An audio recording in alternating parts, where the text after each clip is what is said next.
Welcome to our constructed set review for Innistrad the Midnight Hunt. For those of you that haven't seen one of my set reviews before, I call it a constructed set review because I am not going to be covering every card in the set. My goal here is to highlight and talk about interesting designs as well as things that might see some amount of standard or historic play and where they could potentially see play in those formats. So let's start here with the first one, and this one highlights a new mechanic in the format, which is Daybound and Nightbound. So Daybound says if a player casts no spells during their own turn, it becomes night next turn. So if you haven't been keeping up, Innistrad werewolves work a little bit different this time around. Instead of each werewolf tracking whether or not it's front to back individually, it's either day for everyone or night for everyone at the same time, which feels a lot more elegant. So Arlen's day side here, 4 mana planeswalker. Until your next turn, you may cast creature spells, though they had flash, and each creature you control enters the battlefield with a +1/+1 counter on it. -3, create 2 green wolf tokens. So her front side is super reasonable. So 2 creature tokens for 4 mana. Not quite, Azika's Chariot, which has seen plenty of play in Standard 22 and even regular Standard. So she defends herself nicely. And then her +1 here helps you get to night, right? So normally the downside in a lot of decks is to get to nighttime, you got to not play a spell on your own turn. Well, Arlen says, okay, you +1 me, you can make it night, and then you can flash in cards on their turn in order to still get that value out of it. Similarly, Nightbound says if a player casts at least 2 spells during their own turn, it becomes day next turn. And this is sweet too, because if you have other flashy things in your deck, it's easier to make sure it stays night, right? Your opponent, and again, this is not just you, so it's always day or always night for everyone. And if your opponent casts 2 spells on their turn, it's going to turn back into day on your turn. So I really like the design and kind of pacing on day and night. The loyalty stays the same when this card transforms. So if it's at 4, it stays at 4. If it went to 1, it's going to stay at 1, etc. So this has a +2 to make 2 mana. And then until end of turn, it becomes a 5/5 werewolf with indestructible, trample, and haste. So noteworthy here, if you play Arlen, actually, let's make sure I understand this correctly. So if it's your turn and it's night on your turn, and you cast Arlen, she comes in as the backside, right? It's all day and all night for everything. So if it's already night, these Nightbound cards come in on the backside? Correct. Cool. So if it's already night, you could play this card on turn 4 as a 5/5 trample indestructible smack you. So yeah, really, really sweet design. I think the front side especially ticks the boxes you want to tick in terms of protecting itself. Even if she comes in on the backside, she can +6, which is a means of protection for herself. Really sweet kind of aggressive top end. I expect to see this play really well with the Azika's Chariot. Yeah, really good card against control too. So I expect this one to see play in Standard. And honestly, I wouldn't be surprised if this card saw some amount of play in Historic potentially as well. I think the things that this card does is a lot of things aggressive decks are interested in doing. Bloodthirsty Adversary. So there's this cycle of cards, this cycle of mythics that say when they enter the battlefield, you can pay extra mana any number of times, then you get a bonus. You get 1/1 counters, and then this one says exile any number of instants or sorceries, or that number of instant sorceries equal to your 1/1 counters with mana value 3 or less. Copy them. You may play them without paying their mana cost. So this is probably a fine red aggressive card, right? Like 2/2 with haste is like nothing amazing, but when you consider the fact that this is a 2/2 with haste that then scales into the late game to flash back burn spells and give you value, like, you can play this as a 5 mana spell that flashes something back. Yeah, it's a Goblin Dark Dwellers that's a 2/2 with haste on 5. or it could be a 2/2 with haste on 2. Yeah, it's also a vampire, so you get some tribal synergies. So this one, probably not older formats playable, but I would expect this one to see play in some amount of standard. Oh yeah, that's true. It gets 1/1 counter shoot, so it'd be a 3/3 haste on 5. And if you're flooding in the mid to late game, this could even be, you know, a 4/4 8-drop that flashes back a couple of things, right? The Consuming Blob. Power is equal to the number of... This is a Tarmogoyf. Power and toughness are card types +1. The beginning of your end step, create an ooze token with this creature's power and toughness. So if you're sequencing this correctly, you get 2 things out of it. That being said, it is noteworthy that only the original Consuming Blob, this isn't making copies of itself, it's making copies of its stat line. So probably going to get you 2-for-1s in a lot of spots. This is honestly a card that's probably a little format contextual. It's tough to know what the average size of this is going to be without knowing the format. So, you know, like if this is, oh, is this only your graveyard? This is only your graveyard. Huh. That probably makes this quite a bit worse. I would be surprised if this is bigger than a 3/4 or a 4/5 when you play it a lot of the time, and like 2 3/4s for 5 mana is like not super exciting. I guess it is like a must answer threat. So it's gonna depend on like the texture of like how big it could be on average. Like if you could get it to a 5/6, like 2 5/6s is pretty good. But, you know, 3/4s or 2/3s is like nothing to write home about, right? So this one could go either way. Enduring Angel. Love the design on this card. Flying double strike. You have hexproof 3/3.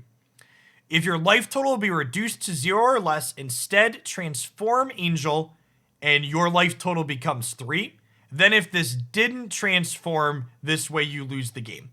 For the people wondering why this last sentence is here, this last sentence is because if you create a token of this card, it couldn't transform. Tokens do not transform. They don't have a backside to transform into. So this is saying, okay, you can't just make a bunch of tokens to live with this card. So that's a, you can't copy me to live forever clause. The backside, you still have hexproof, flying. Power and toughness are equal to your life. When this attacks, double your life total, which is sweet, right? So this transforms, it'll be a 3/3, and then it attacks and puts you up to 6 and turns into a 6/6. So the power level of this card will be textured based on what the removal in the format looks like. So the design is very interesting, but the question is, how much removal is killing a 3 toughness thing? Yeah, Dragonfire is the one that leaps to mind. I would be surprised if this card is constructed playable because it's just going to die to Doomblades. So I wanted to highlight it because I think the design is super sweet. But yeah, Frostbite, Dragonfire, you know, new black removal spells. There's so many ways that this dies and you lose tempo. And if they could have put ward on this, like if this card had like ward 2 or ward discard a card, it could be okay, but I would bet this one will not be constructed playable. Hostile. Just A+ name. Love it. Really interesting take on a creature land as well. So taps for a colorless mana. Sacrifice a creature, put a soul counter on the hostile. Then, if there are 3 or more soul counters on this, remove this and transform it and untap it. So the untap is noteworthy because you get to attack with it the turn you finally do it. Also noteworthy that this is only activated as a sorcerer, which means you can't be sacking things in response to them being removed or trades in combat or something like that. The backside, 3/7. When it attacks, you get to exile a creature from your graveyard. If you do, an opponent loses X and gains X, where X is the number of cards exiled by creeping in. So this kind of scales up, which is sweet. And then you can pay 4 to phase creeping in out. So little bit of an investment here. Obviously very strong with tokens. Yeah, the Decayed mechanic that makes you 2/2s that you don't mind throwing away is good. The art is so good, like so many Magic cards. But yeah, this is I like this one, this design a lot, and I wouldn't be surprised if this card's potentially playable in some kind of tokens deck. Really strong effect here on the backside. And honestly, you know, if your deck can afford to play colorless lands, this is also just value you're getting out of your mana base, right? Which has high upside. Yeah, it's very Westvale Abbey vibes for sure. Intrepid Adversary. 3/1 lifelink for 2. Pretty good rate. Notably a human, potentially relevant for historic. When it enters a battlefield, you may pay 2 any number of times. Put that many Valor counters on this. Wow. Yeah, this card seems very good. Something that's noteworthy with this for historic. This is 2 converted mana cost, so you could recast it with Lurrus. So I would expect Lurrus Humans loves this card, and I would expect that this card will probably see play in both standard and historic in aggressive shells. Yes, you can recast it and still use the kicker, is exactly correct. This is a card in your aggressive deck that you can, like, if you're flooding out, pay a lot, yeah. And you can kick it off of Collected Company in historic. So if you company with 6 mana, you play this out, and you could bump it up when it hits the battlefield. Yeah, it works with Collected Company. Very strong card. Jaren, Corrupted Bishop. When it enters the battlefield or another... Sorry, when this enters the battlefield or another non-token human you control dies, you lose 1 life and create a 1/1 human token. Target human you control gains lifelink. At the beginning of your end step, if you have exactly 13 life, you may pay 6 if you do transform it. And the backside is a 6/6 flying trampler lifelink. And you can sacrifice creatures to draw cards. Really sweet Brawl commander. Really want to play this one in historic Brawl. I don't know that I expect this to be super standard or historic playable. It does make a token when it enters the battlefield, which is nice, but it's also notable that it only I guess this is sweeper insurance against control decks, which could be okay. So if you're playing human tribal and they sweep your board, you get a bunch of tokens afterwards. Yeah, so the way I would evaluate this card is this is flavor text. You would play this card assuming that this is never happening. And what you want to ask yourself is this part of the text box plus the stat line enough for this to be playable? And it might be because of the sweeper prediction. Yeah, you play it for a Xanthid Necromancer style effect. And that could be also notable here. This makes human tokens, which means like with things like Thalia's Lieutenant, your Thalia's Lieutenant gets bigger when your other humans die, which is a big deal. So I could see this one being playable for that effect. Not for the backside. The backside might happen occasionally, but it's not why you're going to play it.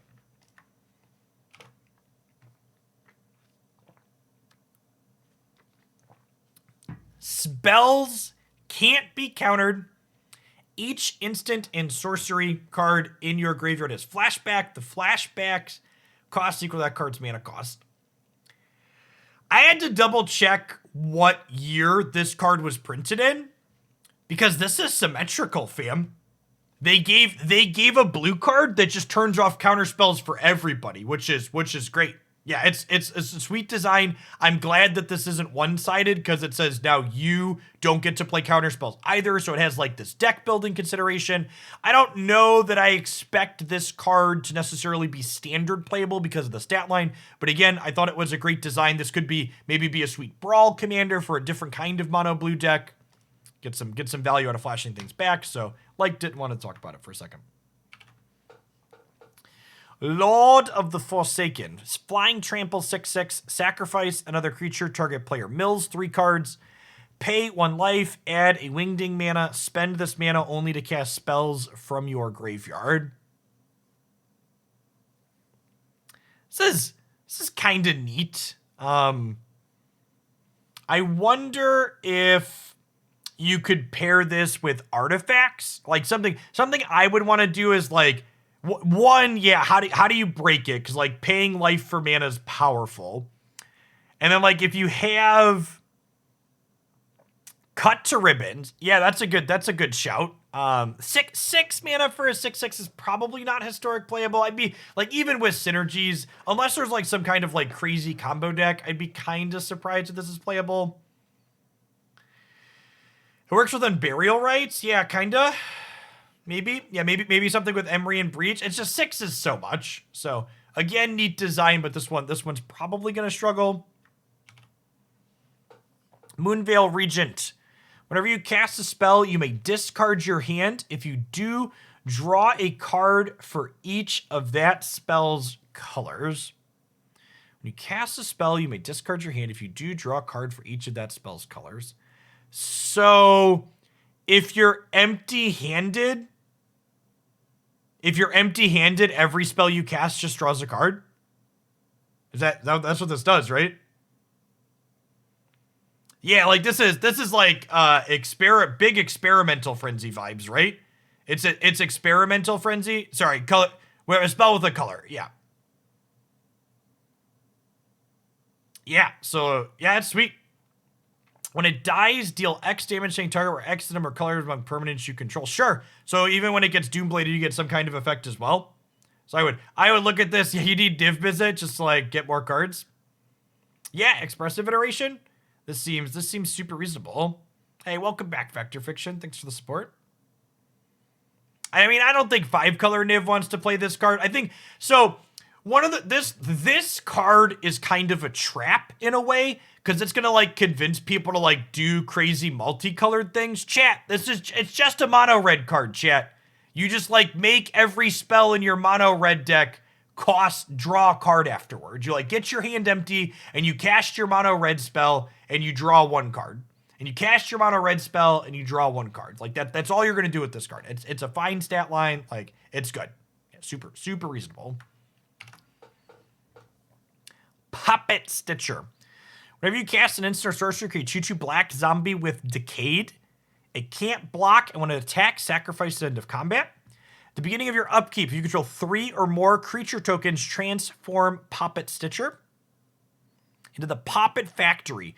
Creature tokens you control lose all abilities and have a base power and toughness of 3/3. At the beginning of your upkeep, you may transform this back. This is a sweet design. Yeah, so they lose Decayed, right? They lose all abilities.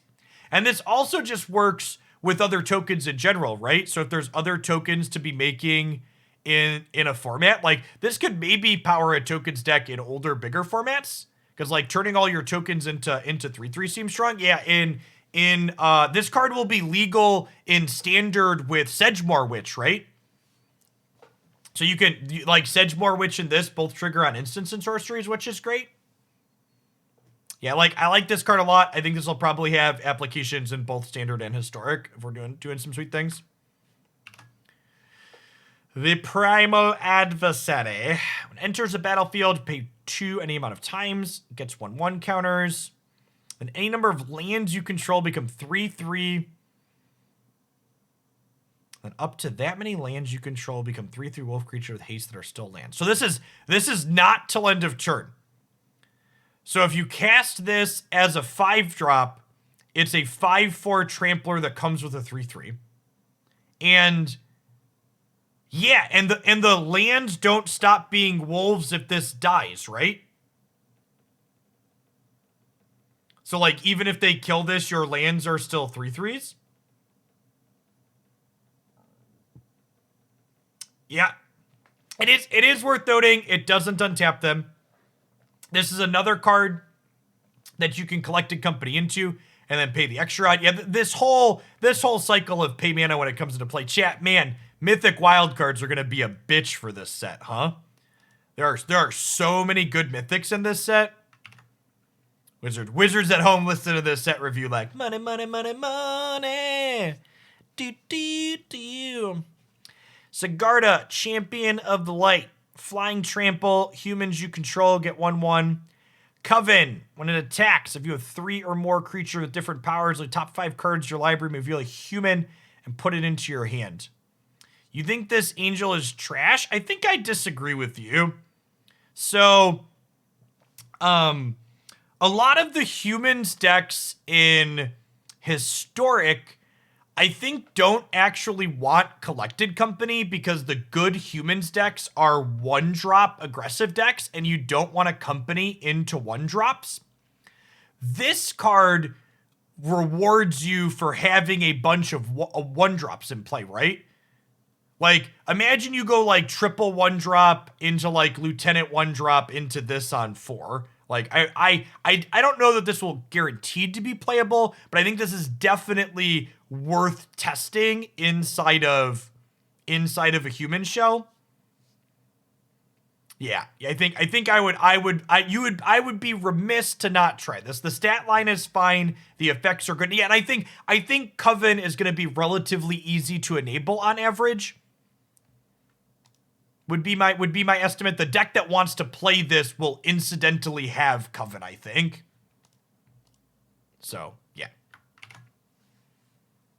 Sigardian Savior. When it enters a battlefield, if you cast it, return up to 2 target creatures with mana value 2 or less from your graveyard to the battlefield. I don't know. It is sweet art. I don't know if this one's good enough.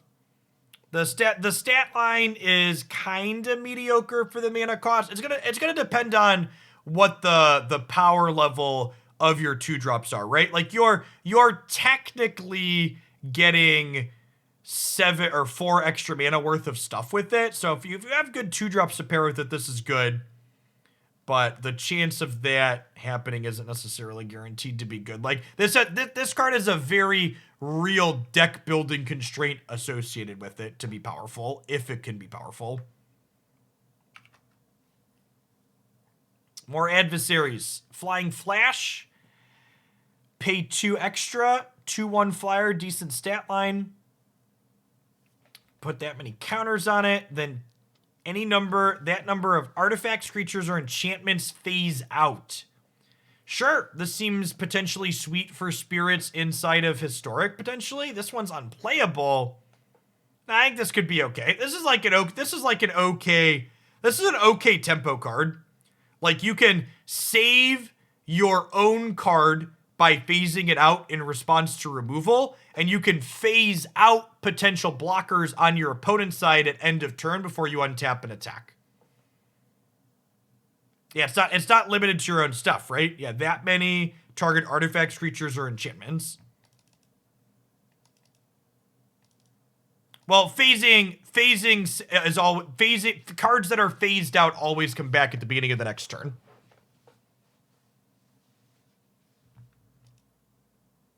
Yeah, it's a good design. Good design and probably playable. Sunstreak Phoenix. If it's neither day nor night, it becomes day.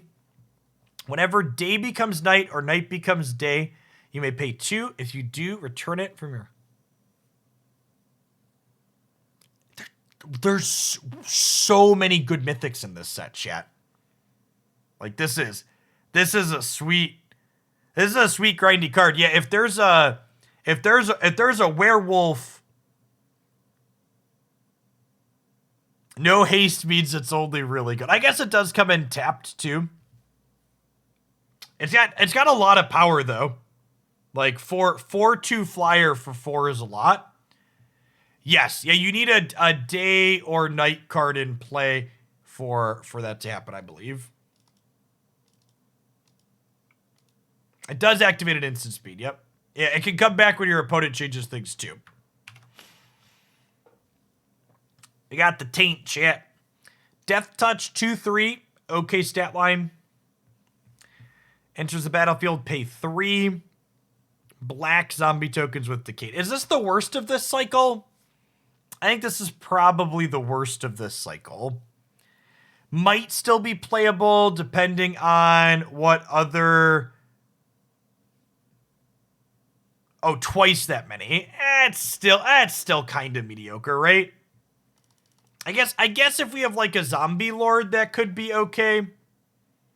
But yeah, I think like this whole cycle has seemed good. If I had to pick one, I think I'd put this as the worst one. Yeah, the 2/3 death touch for 2, like its mechanic being one of the worst makes up for the fact that it has one of the better stat lines. So this one could maybe be playable, but of the cycle, this one seems like the weakest to me. Teferi, who slows the sunset. Chat, before we evaluate this card, I need you to put aside your personal burning hate for Teferi, Hero of Dominaria, and Teferi, Time Raveler, and remember that there have been other fair, reasonable Teferi cards that have been printed. So let's take a look at this card to start. Remember, the 4-mana Teferi before this was a great design. Like, I know, like, the Teferis that have hurt us are, like, seared into our brains, and we have this very visceral reaction to this character at this point. But the last 4-mana Teferi I thought had a great design. Hopefully this one does too. Choose up to 1 target artifact, up to 1 target creature, up to 1 target land. Untap the permanents you control. Tap the permanents you don't control. Gain 2 life. Doesn't seem very good, huh? I guess it lets you make a mana back every turn. It's technically ramp because it happens during your main phase. So you can like play this in a blue deck and then like ramp to 6 on 5. But the fact that your opponent's permanents untap next turn mean that its +1 doesn't protect itself and it only goes to 5 mana to start, or 5 loyalty to start. The top 3 cards of your deck, put one of them in your hand, put the rest at the bottom. Yeah, I'd kind of be surprised if this one's super playable. So it doesn't protect itself with its plus or its minus. Yeah, like maybe you could play this in like the top end in a blue-white creature deck to tap down your opponent's blockers, but I would kind of be surprised if this is great. It untaps your own creature, sure. It's definitely not a control card, right? Yeah, it's mid-rangey, but like it's not a lot of card advantage. It's definitely much weaker than like Arlencord, for example. What's the emblem? You get an emblem with untap all your permanents during each opponent's untap step. You draw a card during their draw steps. Yeah, the ultimate's only okay too. It takes a while to get there. Arlen's definitely the better 4-mana walker. The Meathook Massacre. Each creature gets -X until end of turn. When a creature you control dies, they lose a life. When a creature they control dies, you gain a life. The artwork's a little disturbing for sure. This is noteworthy. One of the kind of awkward things about this is it's legendary, so you can't stack its effects up. But this card could have a range of utility, right? Like we could see play in an aristocrat style deck, and it could just be a sweeper in a control deck that then sits there and gains you life, right? Like, whenever a creature your opponent controls dies, you gain a life. Just, like, playing this to, like, sweep the board to then gain life every time you kill stuff from there on out seems okay. So this seems like a fine control card.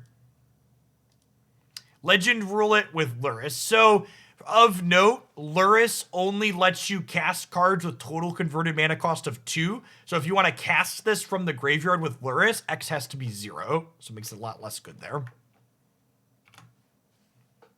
Wrenn and Seven. It's one of the first cards spoiled from the set, and it's very good. So, goes up to 6 loyalty, 5 mana Planeswalker.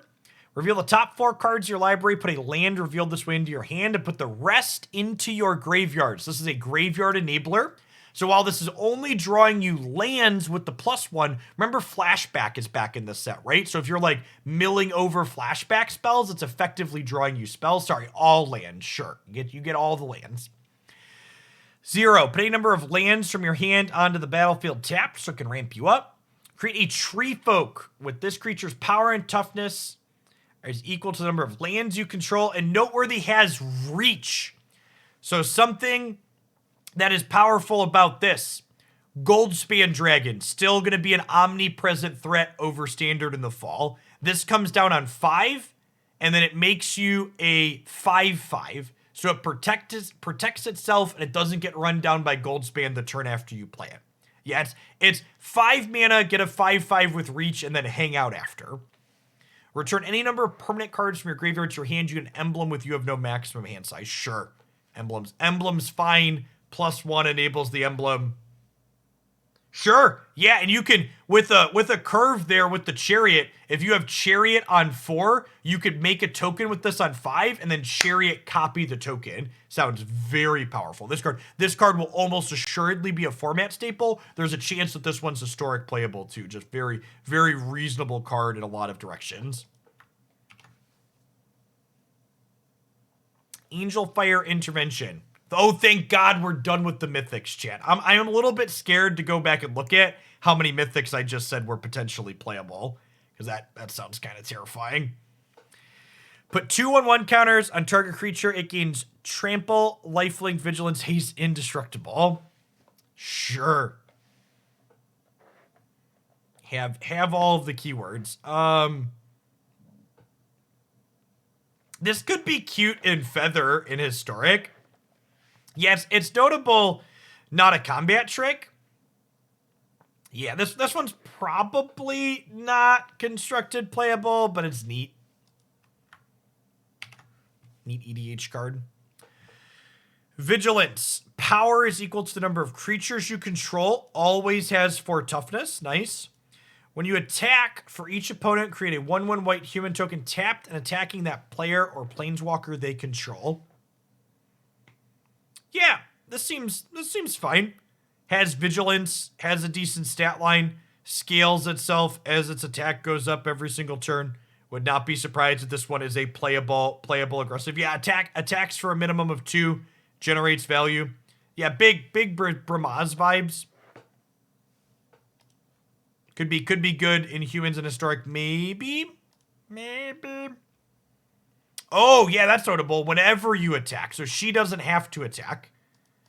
That's nice. Yeah, helps trigger Coven is a good call out. Augur of Autumn. 3 mana, 2/3. You can play lands from your deck. Top of your deck. If you have Coven, you can cast creatures from the top of your deck. This card's great. This is an auto include in every green EDH deck. Probably standard playable.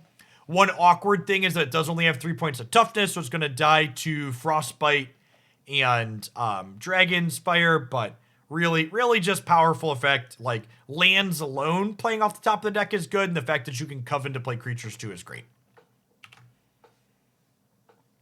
This card is excellent. Target creature gets -5/-5, or creature tokens get -2/-2. Love me some powerful modal cards. Kills Goldspan Dragon. Kills probably most threats in the format, honestly. So, yeah, good flexible card. Decent casting cost, instant speed. This could definitely see play in Historic too as well, depending on the context of what your removal looks like.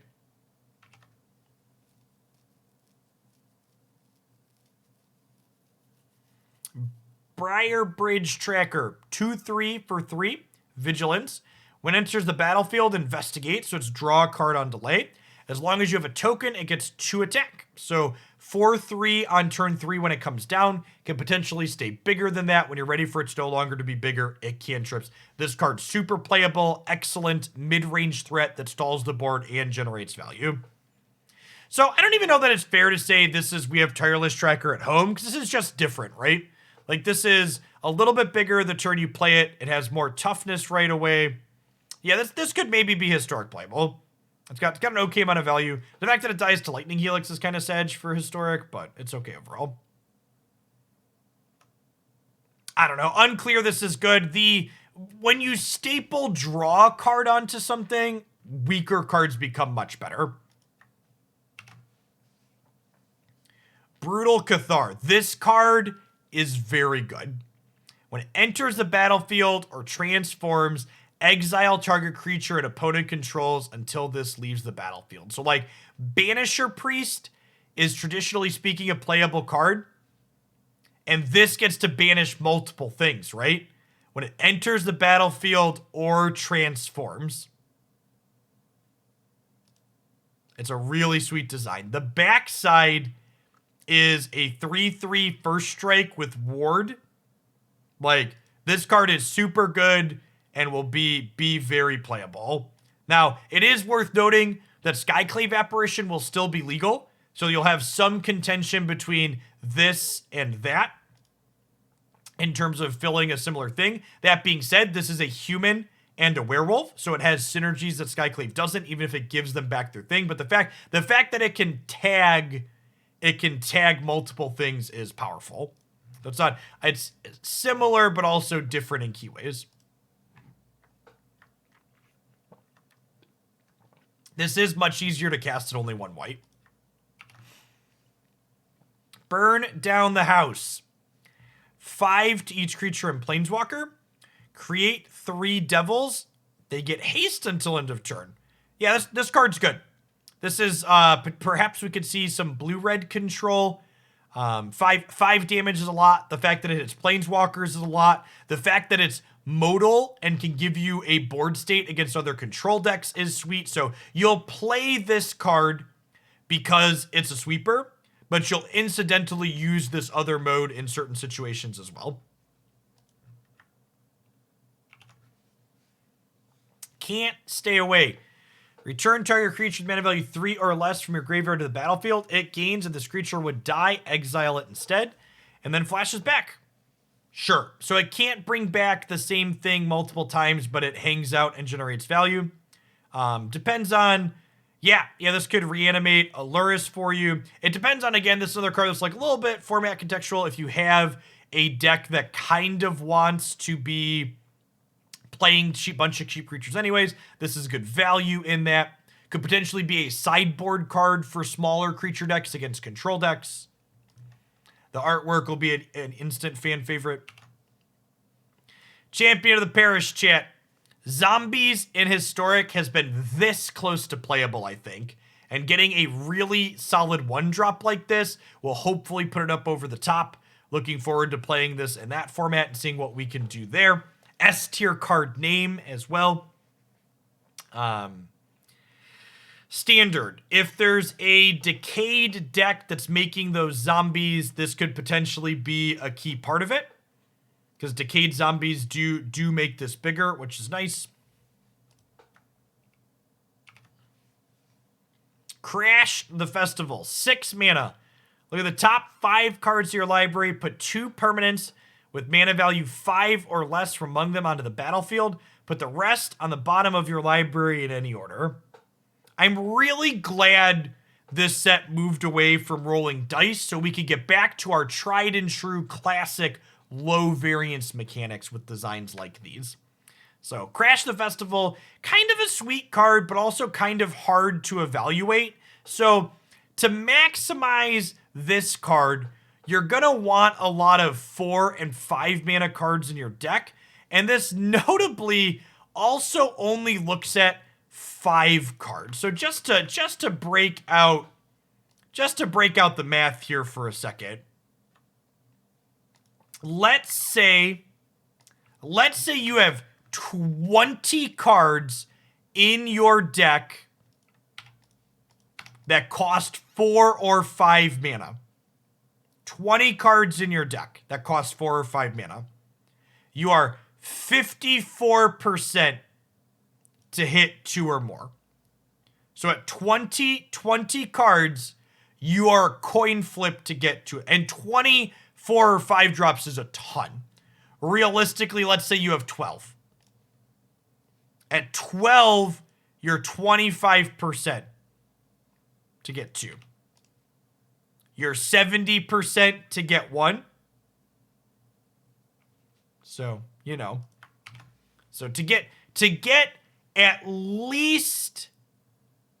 So, to the people in chat for people in chat that don't have a lot of good math background, and pointing out that those probabilities aren't 100% accurate. You're right, but also you're just being annoying. So, this card, while you're right that you can optimize that past just 60 and the exact numbers there, the amount of accuracy you will gain in proportion to the amount of work you will do to figure out that difference is marginal. Because you're right, while you will have drawn this card and some lands before you cast it, you will also proportionally have drawn your 4 and 5 mana cards. So if you just run the metrics looking at your starting distribution, in your average game, your starting distribution is the same with the cards remaining in your deck. So don't actually me, I have multiple math degrees. It's fucking close enough, I promise you.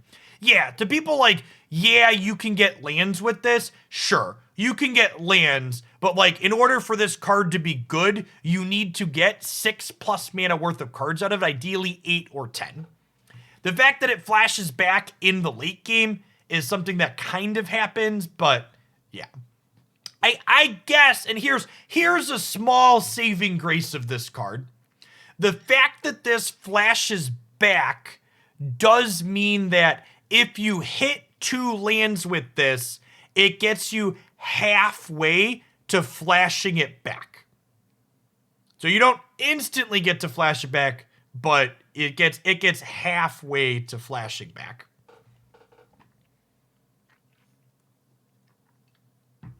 I wouldn't be surprised if the mic might have peaked there for a second. My thing says I got real high there when I leaned in and yelled at chat for actually me. Don't actually me, chat. And yeah, then you could whiff it. Yeah, definitely great EDH card for sure. This is probably an auto include in most Brawl decks. Because getting lands in Brawl lets you cast your commander some more. Croaking Counterpart. I need to give a small clap to whoever designed this card, because it's just like it's wonderful. The design, the artwork, they just like nailed it on every aspect. Young Thick, thank you for the 2/3 of a year. And Jeff Fafa.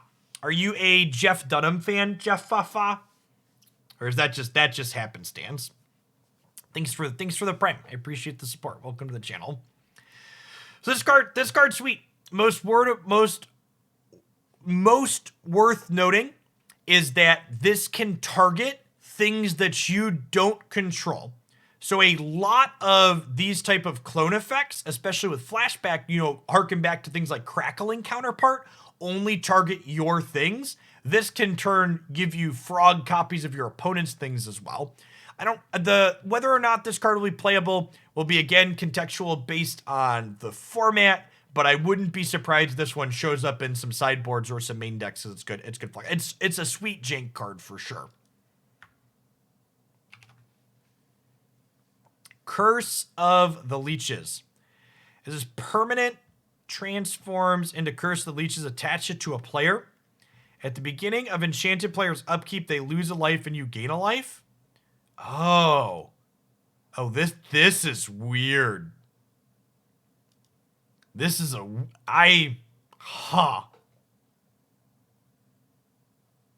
So it's a curse sometimes.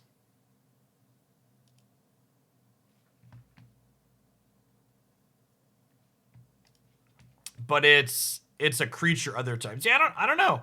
Yeah, this is a neat design. I don't like, it's kind of a 3 mana 4/4, but also kind of not a 3 mana 4/4. Like, you wouldn't play this card if it was the front half, but the back half is super reasonable. The artwork is definitely something. This one I could see going either way. One downside to this card from the historic perspective, one downside to this card from the historic perspective is you can't Collected Company into this because the enchantment's on the front side, but, it is what it is. Curse of the Shaken Faith. When enchanted player casts a spell, other than the first spell they cast each turn, this deals 2 damage to them. This is like a potentially anti-combo card for older formats. It's kind of like a one-side Sulfuric Vortex for Storm decks, cast or copies, sure. I would be surprised if this one's playable and constructed. Curse of Silence enters the battlefield. Choose a card name. Spells the chosen name cost 2 more to cast. When an enchanted player casts a spell with the chosen name, sacrifice this if you do draw a card. Huh. Okay. Yeah, I mean, I kind of like this. Like, it delays something that you don't want to deal with, and then it draws you a card afterwards.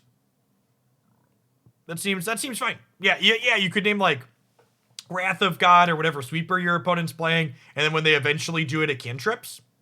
Yeah, that's good. This one, probably a sideboard card, but I wouldn't be surprised if this sees some amount of play in like white-based aggressive decks.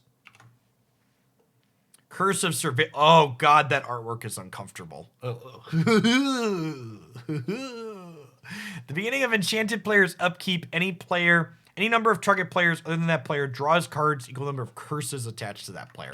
That one's probably not playable. I need to get the artwork off my screen. Okay. 2/3 lifelink for 2. Legendary creature.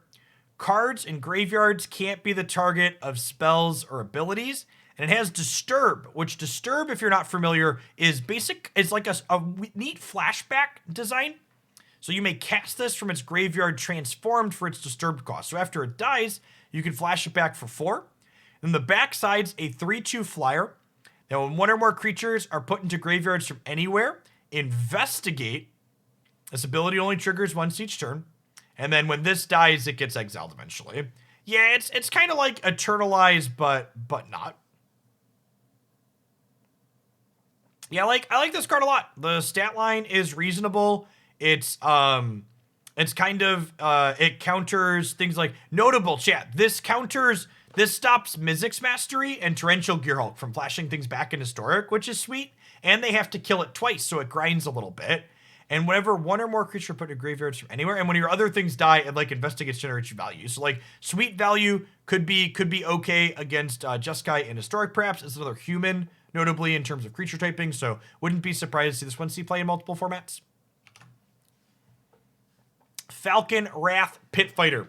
2/1 for 1. Jackal Pup with a potentially relevant creature type, Vampire. Discard a card, sacrifice a vampire, draw 2 cards, activate this ability only if an opponent lost life this turn. So it's a good early game play. You can sacrifice it or something else to start drawing cards. Yeah, this card synergizes with Madness in Historic. Sure. Yeah, I wouldn't be surprised to see this see play in multiple formats. Just good reasonable card. Faithful Absence. This card's great. Deccan Stone's biggest drawback was that it was a sorcery, and the fact that this hits Planeswalkers as well is a big deal. Deccan Stone never really got so I see some sideboard play in Historic, but not a ton. This card will definitely see play in Standard and Historic and possibly other formats as well. The fact that this is a removal spell that tags Planeswalkers for 2 mana is huge. Yeah, this is a great card. First Strike. At the beginning of your post-combat main phase, with the top X cards of your library, where X is the amount of life your opponent's lost this turn, exile 1 and put the rest on the bottom. You may play the exiled card this turn. Sweet. Okay, so like notable that this likely doesn't draw you a card the turn it comes into play unless it's much later, but you get to play this on 3. It has an okay stat line, and then it potentially draws you card. Maybe playable as a vampire synergy card. It's definitely a neat Brawl card. It's a commander that helps you generate card advantage. That's fairly cheap. Cheaper commanders tend to be good in Brawl. Maybe not Standard or Historic playable to start. We'll see. If you play it on 4, you can play lands. Library. You may play the exile card. That's a good shout, actually. You can play this on 4 and then find a land and play your land drop for the turn. I like that. That's a good call out. The fact that you can play lands, it's not cast, it's play, means you can hit your land drops with this, which is a big deal. Good shout. Whenever you cast an instant or sorcery, put a charge counter on Geist Flame. Remove any number of charge counters that deals that much damage to any target. Exile top card of your library. You can play that this turn. So you always get to do this. And then this potentially enables the rest of this. A little bit on the slow side. It's 5 mana to get your first card draw, and you could only play it until end of turn. Could maybe be a sideboard card for grinding against control, but realistically probably gets outclassed by better card advantage options like that 4/4 Mythic Dragon we looked at earlier. Create X 2/2 black zombie tokens with Decade, where X is half the number of creatures in your graveyard rounded up. Okay. And this notably has flashback.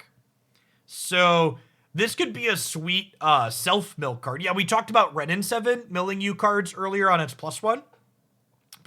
Perhaps there's some kind of turbo self-mill in Historic that wants to do this to make a bunch of zombies.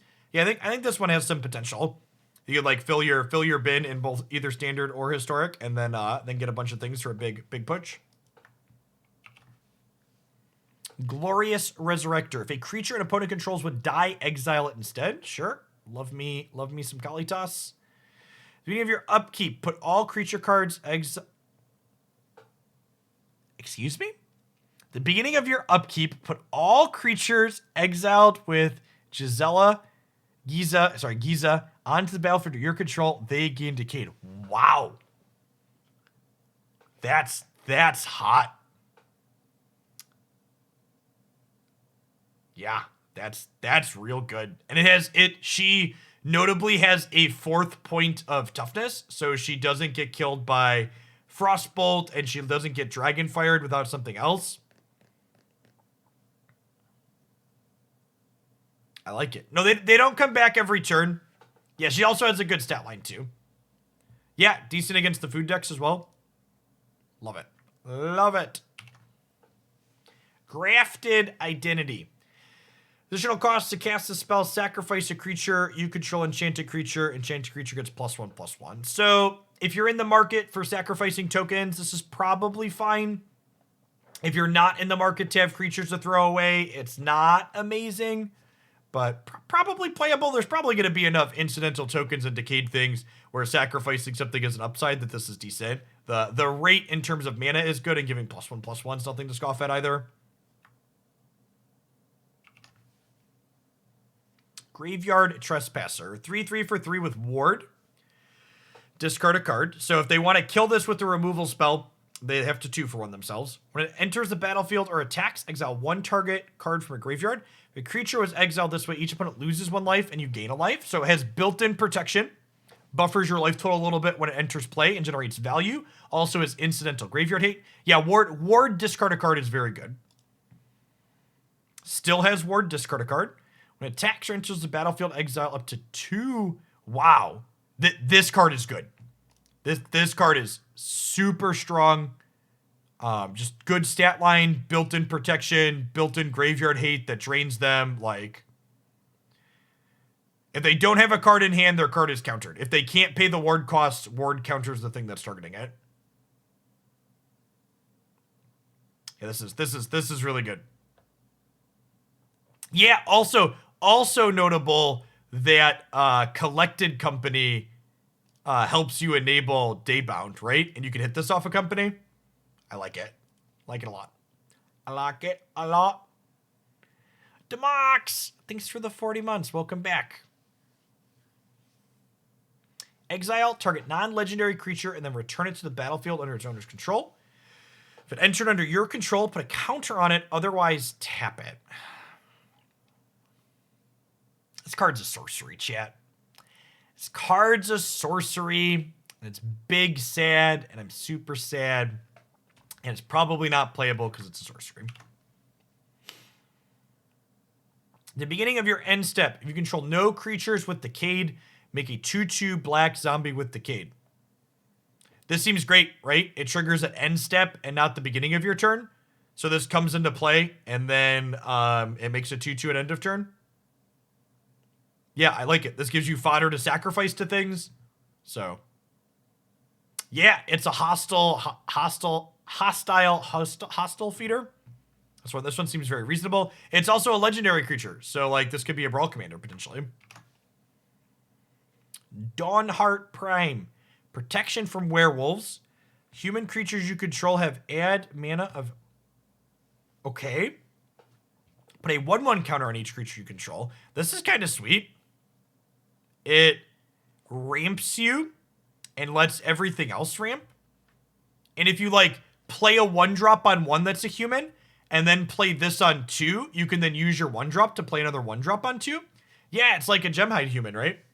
And then it gives you a dump for the mana that all your humans are making. Yeah, this could be another reason for humans to be in green. I like it. That's sweet. Sweet, yeah, sweet frame design too on the artwork. 4/5 for 5. Flying Lifelink. Whenever a non-token creature you control dies, return that card to its owner's hand at the beginning of the next end step. If a creature an opponent controls would die, exile it instead. Sure. Yeah, that's great, right? It's non-token creature controls die, returns like it's sweeper insurance. It's a 4/5 flying lifelinker against aggro. It's potentially a Brawl commander. I mean, this isn't even really comparable to Lier, right? Like Lier is just a beat stick. This has a lot of utility.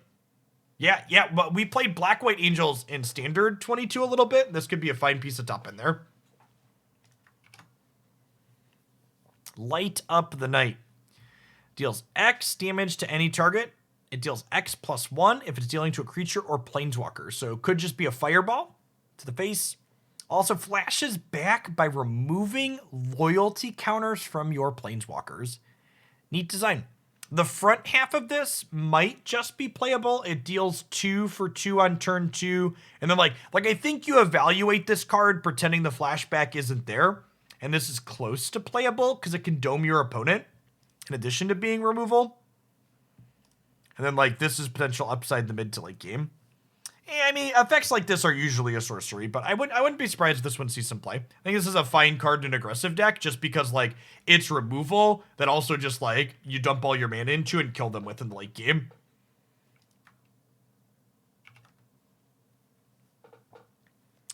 When it enters the battlefield or attacks, mill a card. Exile X creature cards from your graveyard. Transform it. X can't be 0.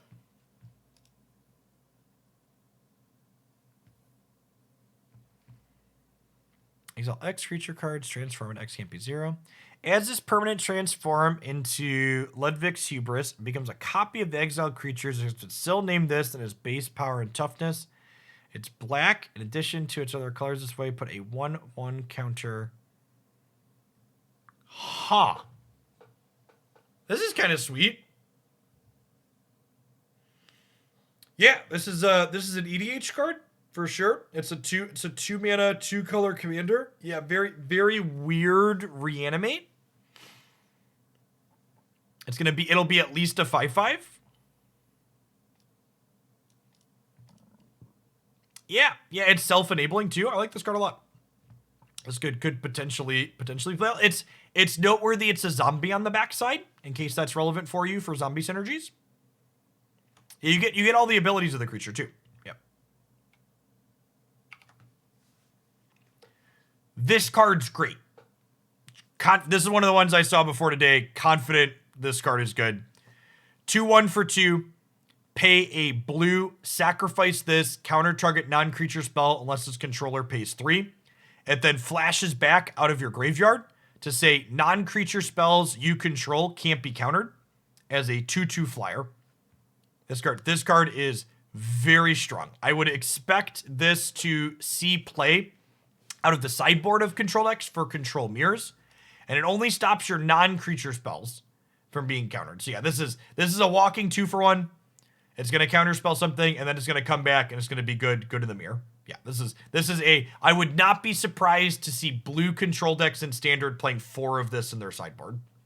Oh, it is a wizard on both sides too. Wizard on both sides, a good shout. That's sweet. Yeah, we might have to try this with blue-red wizards. Kurt's guess. Mask of Gristlebrand. Equipped creature has flying and lifelink. When it dies, you may pay X life or X's power if you do draw X cards. Probably not good enough. Needing to spend 6 mana to get it equipped, and then like if they kill your thing in response, it's like pretty rough.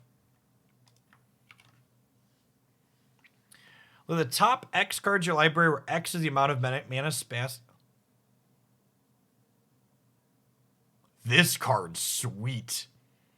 X is the amount of mana spent to cast this spell. Put 2 into your hand.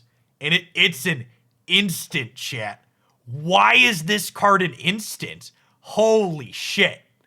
This card's incredible. I thought it was a sorcery at first. Yeah, wow. Is this the best card advantage spell in Historic? There's no way this isn't playable in Jeskai, right? It's notable that the way this is templated, iteration is still there, sure. This is an instant, though. The way this is templated, Gear Hulk flashing this back is bad. Gear Hulk flashing this back does nothing, is noteworthy. But yeah, this card will almost assuredly be a standard staple, and I would expect this to see some amount of play in Historic potentially as well. Very, very powerful at instant speed. Yeah, and if they have a Thalia in play, you get to look at 5 cards. Yeah, if they Elite Spellbinder this card, you look at 6 cards, which is really funny. Love the templating. The old sticky fingers, chat. When you cast a spell, reveal cards to the top of your library, so you reveal X creatures. Put all creatures this way revealed into your graveyard. Power and toughness equal number of creatures in your graveyard. Huh. Artwork is a big, solid, creepy. I don't know about this one. Neat design. Ooh, you know what could be sweet in... Yeah, so you could build this in Brawl where you only have like 4 creatures in your deck and then a bunch of reanimate spells, right? You just like put like half a dozen good big bombs in your deck and then a bunch of reanimate spells. Yeah, this sounds like a sweet... Well, no, it only puts the creatures in the bin. Put all creatures revealed this way into your graveyard and put the rest on the bottom of your library. No, yeah, we're definitely gonna play Brawl with this one. This is a sweet build around.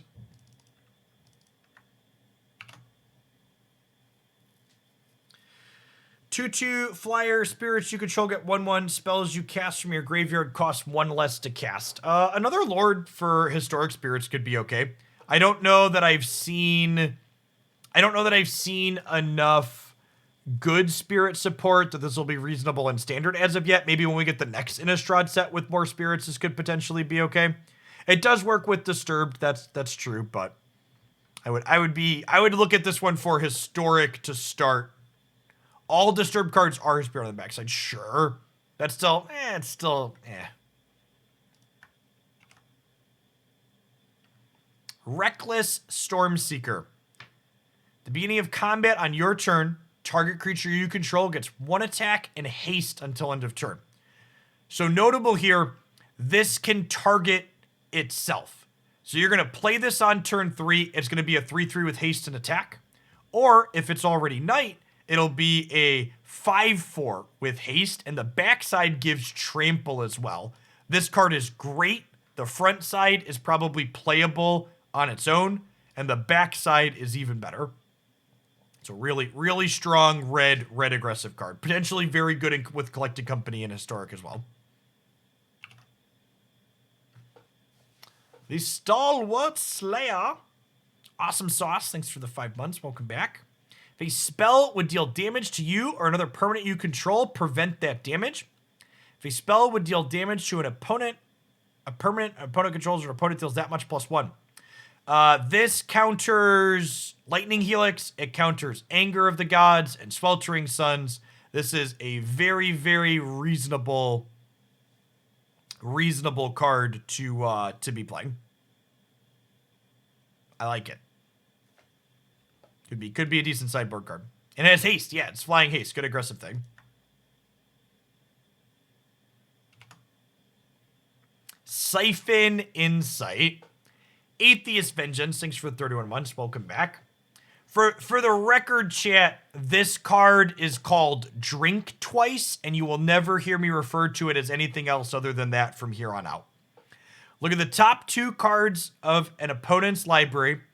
Exile one of them face down and put the other on the bottom of their library. You may look at it and play the exiled cards for as long as they remain exiled. You may spend mana as though it was mana of any color.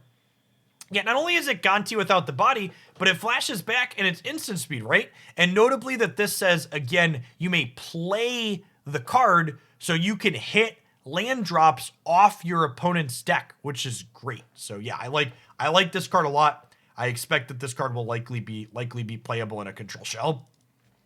Hey, Shiro Tears, thanks for the quarter of year. Welcome back. Good morning, good morning. Slaughter Specialist. Love the design on this card. 3/3 for 2. When it enters the battlefield, give your opponent a 1/1. Whenever a creature an opponent control dies, put a 1/1 counter on this. So really decent stat line, kind of self-enabling in a roundabout way. Also just good when you're killing your opponent's other things as well. So I expect this one to be very reasonable and playable. Smoldering Egg, 0/4 for 2. When you cast an instant or sorcery spell, put a number of Ember counters onto this equal to that spell's mana value. Then if it has 7 or more on it, remove them and transform Smoldering Egg. Whenever you cast an instant or any target, 2 damage to any target, this card is sweet. So you could realistically flip this on 4 as well. So you could play this on 2, and then you play a 3 mana instant or sorcery on 3, and then a 4 mana instant or sorcery on 4, and this flips over. Equal to the amount of mana spent to cast that spell. That's basically mana value. And technically flashback gets her. You're right. It's not technically mana value, but yeah, sure, whatever. And then it's a dragon, and it gets to deal damage to any target. Yeah. That's sweet. In most instances, it's going to be mana value, chat. Stop it. Spellbinder and Dahlia, sure. You're actually is correct. You got me. I've been got. This card's great. 3/2 for 2. When it enters the battlefield or attacks, exile up to 1 target card from a graveyard. So even before I look at Coven, this card is playable. Like good stat line, reasonable effect. Choose a color. Sun Gold Sentinel gains hexproof from that color until end of turn and can't be blocked by creatures of that color. Activate this only if you could. Wow, this card is good. So just like 3/2 with upside here. Yeah, this one's probably playable in humans in historic as well. It does a lot. The Sludge Monster is coming, chat. The Sludge Monster. When it enters the battlefield or attacks, put a slime counter up to 1 target creature. Non-horror creatures with slime counters on them lose all abilities and have base power and toughness 2/2. That seems sweet. Something that's noteworthy about this, we talked earlier about some cards that could maybe make a blue-red control deck playable. And blue-red control decks, traditionally speaking, have a hard time with bigger creatures. So the fact that like this could like make like their 6/6 or whatever a 2/2 that you can then kill with a burn spell is great. The stat line is reasonable as well, getting a 5/5 with it. So I like this card a lot. Wouldn't be surprised if it sees some play. Suspicious Stowaway. 1/1 unblockable. When it deals combat damage to a player, loot. 2/1 unblockable. When it deals damage to a player, just draw a card. Yeah, this seems great. It's notably a rogue on the front side, so we perhaps could get some party synergies with things going on in Zendikar. Just like okay on the front, great on the back. Would not be surprised to see this one see some play. Dire Overlord. When a wolf or werewolf you control deals combat damage to a player, draw a card. You have your upkeep. If you control 3 or more wolves or werewolves, it becomes night. Then transform any number of human werewolves you control. Neat. Whenever a wolf or werewolf you control deals combat damage to a player, draw a card. Wolf or werewolf gets XO and trample. Sure. Yeah, this looks real strong. Really decent payoff for being in werewolves. Good solid synergy. Powerful card, decent stat line. 6 mana, 6/6. When it comes into play, you get 2 wolves. Backside is a 7/7 that also gives you wolves when it attacks or comes into play. Sorry. Wait, this one. Oh, sorry. The backside is when it attacks. The front side is only when it enters play. Got it. And the backside lets you fight things, which is sweet. I like it. Seems powerful as a piece of top end.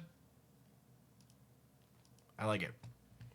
The latter part of the transform is only relevant in older formats that have prior initial rolls. I don't think that's true. This is a sweet card. We have Vanquish the Horde. Costs 1 less to cast for each creature on the battlefield. Destroy all creatures. So this could be a 2-mana sweeper if the board's really wide. Notably counts your opponent's creature tokens. So, yeah. Definitely an EDH staple. Potentially playable outside of that too. You know, this is Wrath of God if your opponent has at least 4 creatures in play. Wake to the Slaughter. Choose 2 target creature cards in your graveyard. An opponent chooses one of them. Return that card to your hand. Return the other to your battlefield. It gains haste. Exile it at the beginning of the next end step. This one's close. Probably not good enough. It's a little expensive for the fact that the thing that you're getting back exiles, even if it generates value. Yeah, this one's probably not quite good enough. Willowgeist, 1/1, trample for 1. Whenever 1 or more cards leaves your graveyard, this gets a 1/1 counter. And then you gain life equal to its power when it dies. There's a lot of cards in this format that incidentally exile things from graveyards. So I think this card could be very reasonable in terms of growing up. Like, I think there's going to be a lot of games where oh, it's good with escape. No, that's not true. It says 1 or more. So if you escape 5 cards, this only gets 1/1, right? It's not 1 card per. Die beneath the tree, wake up a part of it. Yeah, flashback triggers it too. Yeah, it's not Murktide. Ooh, it is good with Scavenging Ooze. Good with Scavenging Ooze is a good shout for Historic, potentially. Love it. Okay. Oh, yeah, escape would give 2 counters, right? Because the act of exiling 5 things, then the other card leaves separately. That's 2 separate instances. Ooh, it's good with Clothis, too. Yeah, I like that. All right, chat. That's all the rares and mythics. Are there commons and uncommons worth looking at here? At a minimum, we have Delver of Secrets, right? If it's night, this spell costs 2 less to cast. It's Lightning Bolt. Nice. Love it. That's probably playable. Even 3 mana deal 3 is probably fine. That's decent upside. Hey, hold on. I'm scrolling down, chat. We're scrolling down. Un moment. Balasar, thank you for the 1.5 years. I really appreciate the prime. Welcome back.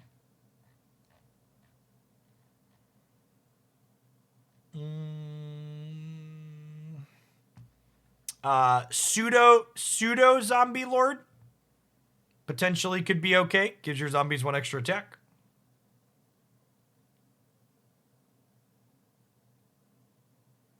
Field of Ruin is back. That's a good call. This is an interesting flexible card. Deal 3 to a creature or planeswalker, or you could discard up to 2 cards and draw that many. Like removal that lets you pivot into other things.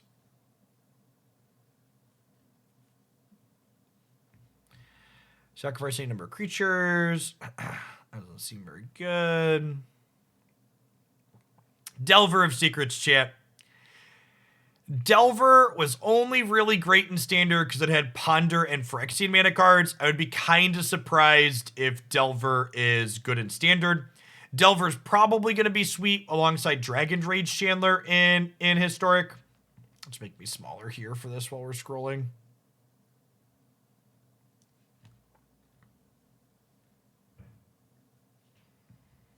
Costs 1 less to cast for each creature that died this turn. Return target creature from your graveyard to the battlefield. Maybe. This is an Unburial Rites we have at home. Could be okay. Death Bonnet. At the beginning of your upkeep, mill a card. Then if there are 3 or more creature cards in your graveyard, transform it. At the beginning of your upkeep, you may exile a card for your grave as a creature card is exiled this way. Yeah, this card's kind of sweet. It's a self-mill enabler that then turns into a 3/3 that grows up. It's a neat card, neat enabler. I like an enabler that can also be a payoff. A Fading Hope, Unsummon Plus, get to scry sometimes, sounds good.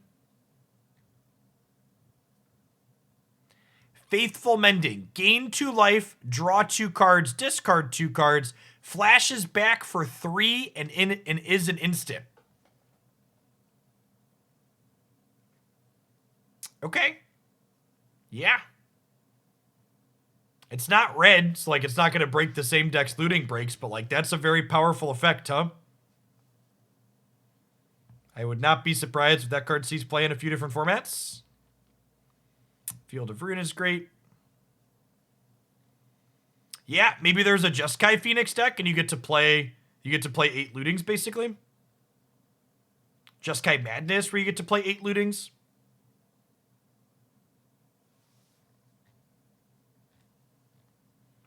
Scrolling. Infernal Grasp in contention for one of the better removal spells in Historic. Will definitely see play in Standard. Destroy any creature you lose 2 life. Join the dance. Get 2 human tokens. Flashes back for 5. This is pretty okay. Kessig Naturalist. When it attacks, you get green or red mana. You don't lose that mana as you change phases. It's a 2/2. Then it turns into a 3/3 that's also a Lord for your wolves and werewolves. Very, very sweet card. If there's a werewolf deck in the format, it probably involves this card. Also worth noting, you play this on 2, you can attack with it. It lets you cast Arlen on turn 3. So this ramps you up into our Planeswalker.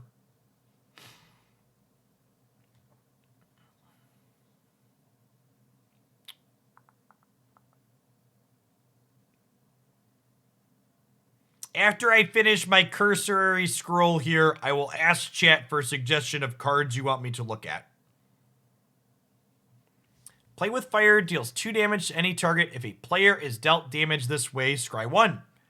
So we got strictly better shock. Yeah, that one's great. Sacred Fire, not quite Lightning Helix, but it flashes back as well here, which sounds great.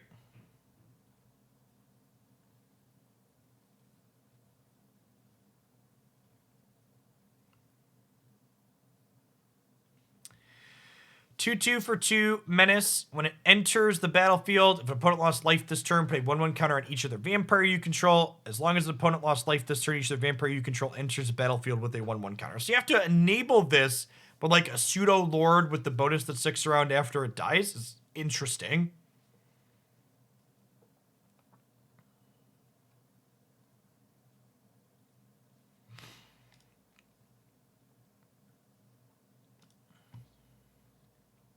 Yeah, Innistrad's always a great IP for artwork. Consider is very good. 1 mana blue, it's an opt, but you get to put that card in your graveyard. Between Consider and the blue-white Faithless looting that we have, Phoenix is definitely going to be something that's going to want to be explored a bit more in Historic. All right, chat. I'm looking at chat now. Card names. This is your chance. Give me a shout on cards I didn't look at that you want me to look at.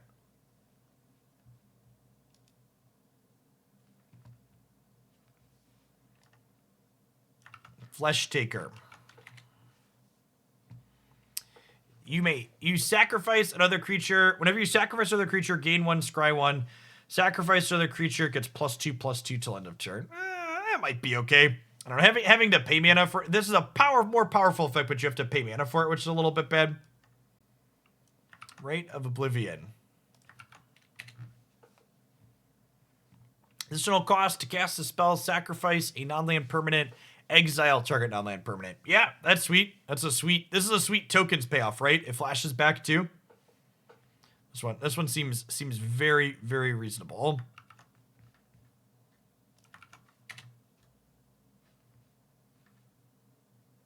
Whoever submitted Lunark Veteran, you got a typo. A Natural Moonrise. You got nothing on that one.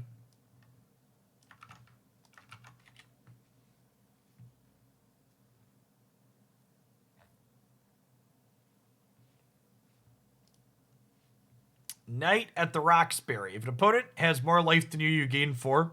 Opponent controls more creatures than you get 2 1/1 white humans. Opponent has more cards than you, draw a card. Yeah, this is sweet. That could potentially be playable.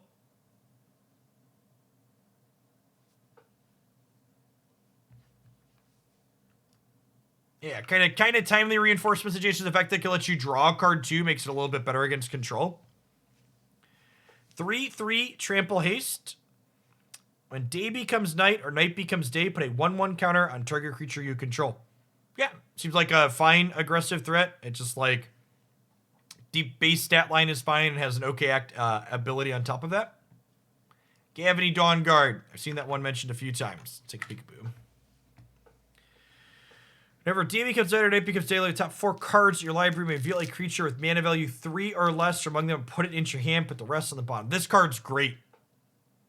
This card has the same payoff that Collected Company does, right? And Collected Company doesn't it hits this card and it helps enable like changing night to day. I like it. Sigarda Splendor. This card's bad, chat. When it enters the battlefield, note your life total. If you draw a card, if it's greater than your last noted life total, it's just so hard to enable. Like they're trying to give white card draw. It's just not very good. Yeah, this puts it into your hand, but like your same deck building restriction for Collected Company is a deck building restriction for this.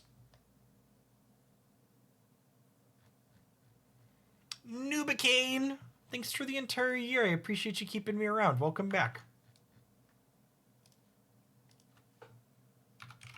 We already looked at Slash. It's good. Blessed Defiance and Lunar Frenzy.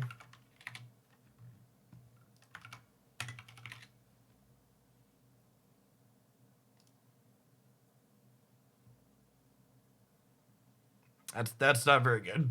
A lot of the cards. I think we're getting down to the dredges now.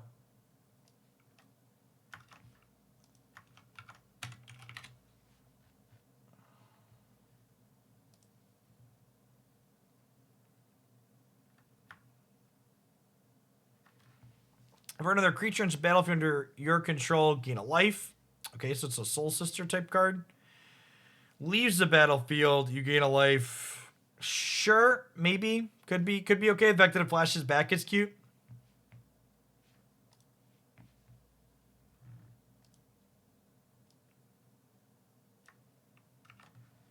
It becomes night until end of turn. Target creature gets 1 attack. Yeah, the fact that this cantrips could make it okay, and it flashes back, so you might get to draw cards twice. I could see if there's a werewolves deck in the format, this card could be okay in it.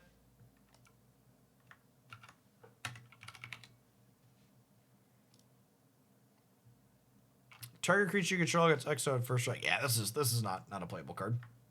Bazzipples, thanks for the 15 months. All right, is that it? I think we're good. Look at that. We kept it under 90 minutes, Chip. Yeah, it was great. Yeah, there's a ton of sweet designs. There's a ton of powerful cards, ton of interesting cards.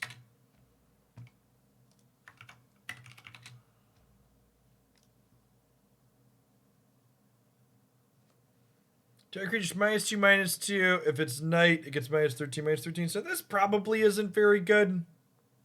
I have one question. Is day versus night tracked if no day or night cards have been played? Or is it not? No. Okay. Yeah, that makes cards like this much worse. One has to be played first. Yeah. Yeah, it's like Monarch. Yeah, you need to start the cycle. Okay. Yeah, then this isn't very good. I don't think this card is great. So like Glimpse of Nature is a card that's similar to this, but 1 mana versus 2 mana for this kind of effect is a huge difference. Like Beckon Call never really saw a ton of play in anything crazy, so I skipped over this card when we were doing the rares. I don't think it's very good.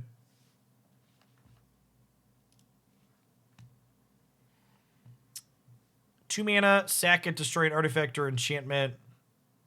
And attacks, destroy an artifact or enchantment. Wow. Yeah, this card's sweet. I like it. I like it a lot. 2 mana, add a mana of any color. Add 2 mana of any one color. Spend this mana only to cast spells from your graveyard. Return target card with flashback you own from exile to your hand. Yeah, this one's probably standard playable. Like 2 mana, 2/2 ramp creature is kind of good.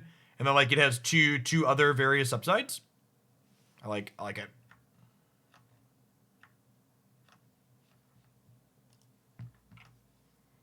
Destroy target artifact, enchantment, or land. If a land was destroyed this way, its controller may search your library for 2 basic land cards. Otherwise, just search your library. Now this seems bad, right?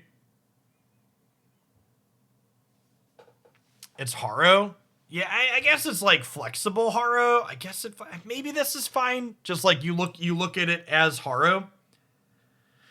I mean, it's not bad Harrow. It's like flexible Harrow, right? Because like you could Harrow yourself at sorcery speed and then flash it back, or you could kill your opponent's thing in a pinch. Yeah, this one's probably fine. It does curve into itself, doesn't it? Okay. Yeah, I like it. So yeah, I take that back. The fact that like you play this on 3, it gives you a 4th land, and then on 4 you play your 5th land and then ramp again. This is almost assuredly a Brawl staple in any red-green deck, and it'll be good in general, I think. I like it. Yeah, Assassin's Trophy is a good comparison, and it has flashback too, and it's flexible. It's a good one to point out. The top 4 cards of your library reveal an instant or sorcery. Nah, only looking at 4 cards means that the number of instants and sorceries your deck is going to have in it is really high for this card to hit. Like just a rough Hyper Geo. In order for this card to have a 90% success rate, sample size, or this is probably 4. So if let's say you have 20 instants and sorceries in your deck. At 20 instants and sorceries, that card's only going to hit 81% of the time. I mean, this card's better than Augur, and it's still not good. 28. So to get to what's our 90% threshold? Our 90% threshold is 26 hits. So to get your chance to brick down to 1 in 10, you have to have 26 hits in your deck, which is just not really manageable.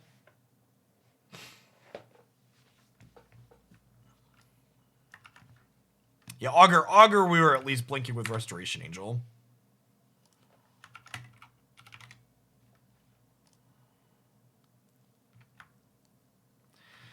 Here's your library for a basic land. Put it tapped with their 3 or more basement land type you control. Scry 1. This is neat. I think it's probably worse than the green-red one because of the flexibility that the green-red one has in terms of being able to destroy things that your opponent controls that you might want to get rid of, but I don't know that you necessarily want 8 of that effect. Maybe you want this kind of effect in a deck that doesn't have red mana though. Could be the saving grace, but I think if you're in green and you could make red, you'd rather have the other. All right. We've hit all of them. The set looks sweet, chat. Thanks everybody for hanging out through the end of the set review today. If you missed any of this, it's all going to end up on the YouTube channel this evening. I'll take a little bit to process, so I'll probably take a look at that. I'll probably be up there later this evening. I'm not done for the day. If you want to hang out while we play some games, we started Batman Arkham Knight. We're going to continue our playthrough of of that this afternoon. I am taking all this weekend off from live content. I will be posting my normal daily Pokemon Unite videos up on YouTube if you've been enjoying those. I'll be back on Monday. We'll be playing some historic Monday morning. Let me pull my schedule up here, in fact. Just so I have my schedule done for next week. Oh, let me make sure I don't have my personal calendar up before I pull this up here. Sweet. Past Chef did not have his personal calendar up. So my plan for next week is we'll do a little bit of historic on these days. Maybe we'll do historic Brawl if they fix matchmaking by then. Who knows? And then Monday morning, after we do some historic, we're going to do a deck building session. So I'm going to go back through these cards and figure out some things I want to put together. If you're someone that wants to support my content and make a donation to submit a deck of your choice, I believe Werewolves is the only build around I have currently. So for a $50 donation, I will build a deck of your choosing, and then we'll play it on stream on either Thursday or Friday when the set releases here. The set releases about 10 a.m. Central, so I'm just going to start late on Thursday and then run a little bit late. We'll do mostly all standard on both of these days. And then next Sunday on the 19th, the Hoaglandia Open Series will be returning, sponsored by Cool Stuff Inc. We'll be playing new, freshly rotated standard there and broadcasting on the channel.